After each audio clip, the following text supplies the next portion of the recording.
सीढ़ियाँ वो चढ़ते हैं जिन्हें छत पर जाना होता है।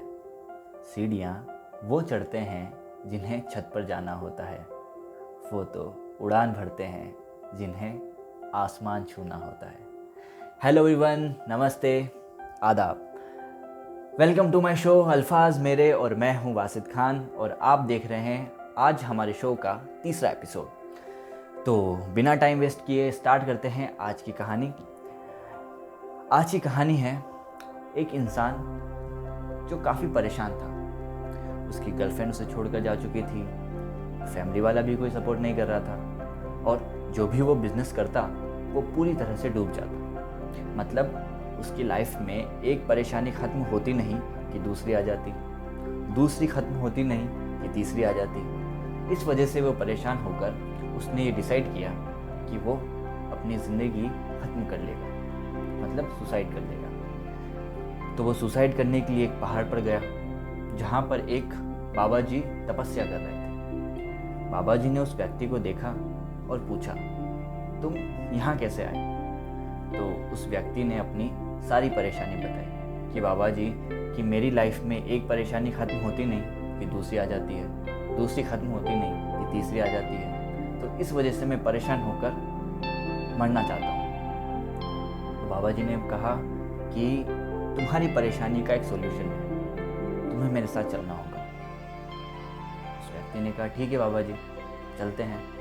अब वो बाबा जी और व्यक्ति दोनों चल पड़े। चलते चलते वो एक रेगिस्तान में पहुंचे जहाँ पर एक ऊँटों का व्यापारी रुका हुआ था। बाबा जी ने कहा, आज हम यहीं विश्राम करते हैं, कल सुबह यहाँ से चलेंगे। व्यक्ति ने कहा, ठीक है। अब रात हो चुकी थी। बाबा जी ने उस व्यक्ति को बुलाया और कहा कि वो देखो, वो जो व्यापारी है वो बेचारा बीमार है, तो तुम्हें एक काम करना है, आज उसके ऊँटों की देखभाल करनी है। मतलब जब तक सारे ऊँट सो नहीं जाते तुम्हें भी नहीं सोना है, जैसे ही सारे ऊँट सो जाए तो तुम भी सो जाना। अब उस व्यक्ति ने कहा, बाबा जी ने बोला है तो कुछ तो बात होगी। तो उसने कहा, ठीक है बाबा जी। अब अगले ही दिन सुबह हुई और बाबा जी ने उस व्यक्ति से पूछा कि नींद कैसी रही? तो उस बेचारे ने बोला कि बाबा, कहाँ नींद आई मुझे, एक ऊँट सोता तो दूसरा जाग जाता, तो दूसरा सोता तो तीसरा जाग जाता, ऐसे करते करते करते एक के बाद एक ऊँट जागते सोते रहे और मैं सो ही नहीं पाया।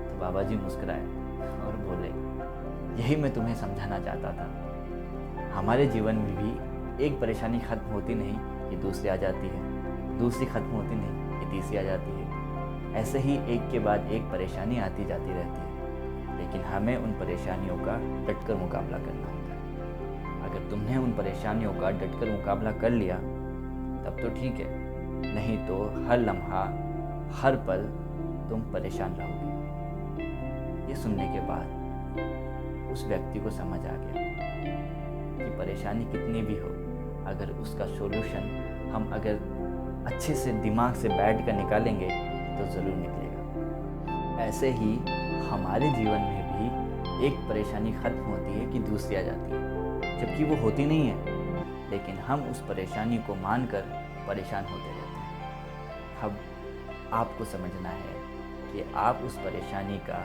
डटकर मुकाबला करेंगे या फिर उसको सोचकर घबराते रहेंगे। आप भी अपनी परेशानियों का डटकर मुकाबला करें, देखना सफलता ज़रूर मिलेगी। तो ये थी आज की कहानी।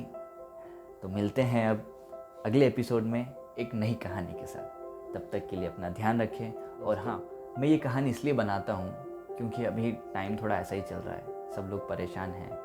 चाहता तो मैं कुछ और भी बना सकता था, कोई कॉमेडी वीडियो बना सकता था या एक्टिंग के वीडियो बना सकता था, बट मैंने मोटिवेशन कहानी इसलिए चुनी ताकि जैसे ही लोग सुने या देखें तो उनको एक मोटिवेशन मिले, क्योंकि अभी माहौल थोड़ा सा परेशानी वाला ही है। तो ज़्यादा से ज़्यादा इस कहानी को शेयर करें ताकि जो भी लोग देखें वो थोड़ा सा तो मोटिवेट हो ही जाए, और टाइम थोड़ा सा ख़राब है वो भी निकल जाएगा, तो इसलिए हमको थोड़ा सा मोटिवेट होना ज़रूरी है। तो ज़्यादा से ज़्यादा इस कहानी को शेयर करें ताकि सबको वो मोटिवेशन मिलता रहे। तो मिलते हैं एक नई कहानी के साथ अगले एपिसोड में। तब तक के लिए बाय।